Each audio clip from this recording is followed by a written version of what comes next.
Hey, this is Pastor Vic with Vic's Vines coming to you with something new. Every week we're going to try to come to you with a scripture and elaborate on that scripture if I could, please. I want to talk to you about Ephesians chapter 6, verse 10 through 12.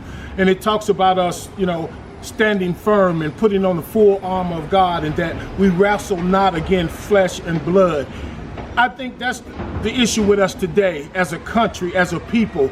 We're putting too much focus on people and not wrestling against one another. We should be fighting against the enemy, and the enemy is Satan. I understand that there is systematic racism. I understand that the people are doing things against people that they shouldn't be doing. But at the same time, my Bible tells me to pray, stand firm, keep the faith, hold on to God's unchanging hand. And I don't see a lot of us doing that today.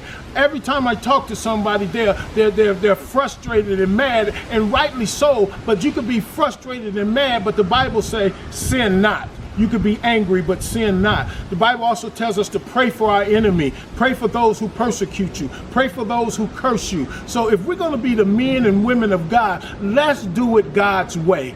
God's way is for us to pray for people. God will intercede for you. God will handle the situation. God will correct the situation when God gets good and ready. But while we're waiting for him to do that, we got to make sure we keep the faith. We got to make sure we love our enemies. We got to make sure we treat everybody right. And I have a simple answer for this whole systemic racism issue.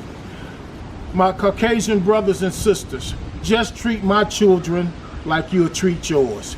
Judges, treat my children like you treat yours. Lawyers, treat my children like you treat yours. People on the jobs, managers, supervisors, treat my kids the same way you treat yours, and this world will be a better place, and we can get rid of most of this problem that we have, especially by praying and trusting God. Pastor Vic, Building the Kingdom Community Church. I love you, and ain't nothing you can do about it.